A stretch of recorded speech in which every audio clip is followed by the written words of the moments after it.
পুরো পশ্চিমবঙ্গটাই তো পাক হয়েছিল, সেই পাকে পদ্মফুল ফুটেছে।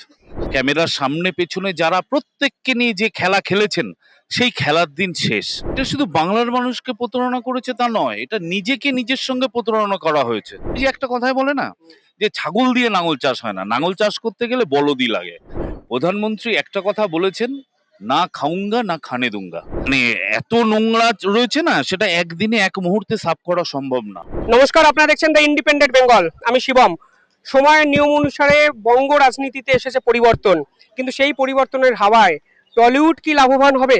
মানে টলিউডের শেষ 5 বছরের একাধিক অভিযোগ এবং আলটিমেটলি বাংলার সিনেমা ধরাশায়ী অবস্থা এবং এই দুর্দশাগ্রস্ত চিত্র কি কাটবে? প্রশ্ন অনেক, আর এই প্রশ্নের উত্তর দিতে আমার সঙ্গে এই মুহূর্তে উপস্থিত আছেন অভিনেতা প্রদীপ ধর। প্রদীপ, প্রথমে দ্য ইন্ডিপেন্ডেন্ট বেঙ্গলে স্বাগত। এই সময়ের নিয়ম অনুসারে পরিবর্তন এসছে, টলিউড নিয়ে একগুচ্ছ এক্সপেকটেশন টলিউডের সঙ্গে জড়িত ব্যক্তি এবং সাধারণ মানুষের। আজকের দিনে দাঁড়িয়ে এক্স্যাক্টলি পরিবর্তনের হাওয়ায় কি টলিউড পরিবর্তিত হবে? দেখুন, পুরো পশ্চিমবঙ্গটাই তো পাক হয়েছিল, সেই পাকে পদ্মফুল ফুটেছে। আর টালিগঞ্জটা তো পশ্চিমবঙ্গের বাইরে ছিল না, ওটাও পাক ছিল, ওখানেও পদ্ম ফুটেছে। তা সুতরাং পদ্মর শোভায় শোভিত হবে, এটা খুব স্বাভাবিক ঘটনা। প্রধানমন্ত্রী একটা কথা বলেছেন, না খাউঙ্গা না খানে দুঙ্গা। তা সুতরাং এতদিন যারা দায়িত্বে ছিলেন, তারা নিজেদের পেট ভরাতে, নিজেদের আখের গোছাতে যতটা ব্যস্ত ছিলেন, টেকনিশিয়ান, অভিনেতা, ক্যামেরার সামনে পেছনে যারা প্রত্যেককে নিয়ে যে খেলা খেলেছেন, সেই খেলার দিন শেষ। কোনো ব্যান্ড কালচার থাকবে না, কোনো রং থাকবে না। যোগ্যতা অনুযায়ী প্রতিটা শিল্পী তাদের কাজ নিজেরা যেমন জোগাড় করে নেন, সেভাবে জোগাড় করে নেবেন। তার জন্য কাউকে কোনো কাটমানি দিতে হবে না। দাদা, বহু বছর ধরে টলিউড থেকে আমরা এমপি পেয়েছি, একাধিক বিধায়ক পেয়েছি, যারা রাজনীতিতে এসেছিলেন, এখন হেরে গিয়ে রাজনীতি পত্রপাঠ বিদায় করে দিয়েছেন বা জানিয়েছেন। তোমার কি আজকের দিনে দাঁড়িয়ে রিগ্রেট ফিল হয় যে যারা এই অপরচুনিটি পেয়েও টলিউডের কোনো লাভবান তারা হলো না, মানে তারা করতে পারলো না, আজকে বাংলার মানুষের সাথে প্রতারণা করছে, কারণ রাজনীতি তারা বিদায় করে নিচ্ছেন শুধু হেরে গেছে বলে? এটা শুধু বাংলার মানুষকে প্রতারণা করেছে তা নয়, এটা নিজেকে নিজের সঙ্গে প্রতারণা করা হয়েছে।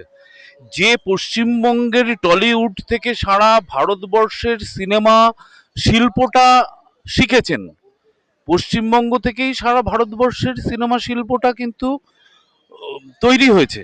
সেই সোনার যে যুগটা ছিল, সেই যুগটাকে দিনের পর দিন এরা অবহেলায় নষ্ট করেছেন। এখানে যোগ্য মানুষকে বসিয়ে রাখা হয়েছে, অযোগ্য নিজের ব্যক্তিদেরকে পুশ করে রাখা, মানে জোর করে রাখা হয়েছে। যে কারণে ওই যে একটা কথায় বলে না, যে ছাগল দিয়ে লাঙল চাষ হয় না, লাঙল চাষ করতে গেলে বলদই লাগে। তা সুতরাং ওই ছাগল দিয়ে যদি এখন লাঙল চাষ করেন, তাহলে ওই রকমই চাষ হবে। তা বিষয়টা হচ্ছে সেই রকম, সব আমরা করতে গিয়ে না, এত বড় একটা ইন্ডাস্ট্রিকে একেবারে শেষ করে দিয়েছে, শেষ। এবার সেই শেষ জায়গা থেকে আবার নতুন করে শুরু করতে হবে। যে ছোট প্রডিউসাররা আসতে ভয় পেতেন, কাজ করতে পারতেন না, তাদেরকে আবার নতুন করে জায়গা দিতে হবে। নতুন পুরনো সবাই মিলেই হই হই করে যাতে কাজ হয়, সেই ব্যবস্থা এই সরকারের পক্ষ থেকে অবশ্যই করা হবে। দাদা, কোথাও গিয়ে কি আপনি এই প্রশ্ন কখনো করেছেন, ধরুন যারা সাংসদ হয়েছে, সায়নী ঘোষদের মতো ব্যক্তিত্ব, তারা আসলে কি করেছেন বাংলার জন্য? মানে সাংসদ মানে দেশের ল মেকার, তাদের পারফরমেন্স আলটিমেটলি কি, এই প্রশ্ন তো উঠবে। না, তাদের পারফরমেন্স অনুপ্রেরণায় মেতে থাকা, অনুপ্রেরণায় মেতে ছিল বলে আপনি লাস্ট কয়েকটা ছবি, আমি নাম বলে তাদের হাইলাইট করতে চাই না, কয়েকটা ছবি দেখলে বুঝতে পারবেন, বা কয়েকটা ওয়েব সিরিজ দেখলে বুঝতে পারবেন সেখানে কাস্টিং কারা হয়েছে। যত এমএলএ, নেতা, মন্ত্রী, তার চেলা, তার অমুক, তারা জীবনে কোনোদিন পাঠটাই করেনি। যে ছেলেটা আজকে পাঠ করতে পারছে না, তার ঘরের সংসারে চাল জুটছে না, তাকে বসিয়ে রেখে তুমি নেতা মন্ত্রীদের দিয়ে পাঠ করিয়েছো। এগুলো কি মানে এইগুলো হচ্ছে সব পাইয়ে দেওয়া।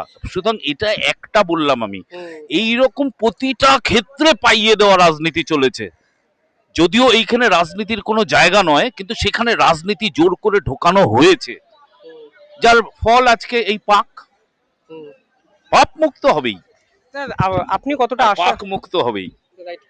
দাদা এই ইম্পার বর্তমানে একটা জটিলতা, গিল্ডের মাথায় স্বরূপ বিশ্বাস বসেছিলেন, তার একটা ভবিষ্যৎ কি হবে সেটা নিয়ে প্রশ্ন। আপনি কতটা আশাবাদী এই স্ট্রাকচারটাকে চেঞ্জ করা সম্ভব রাতারাতি?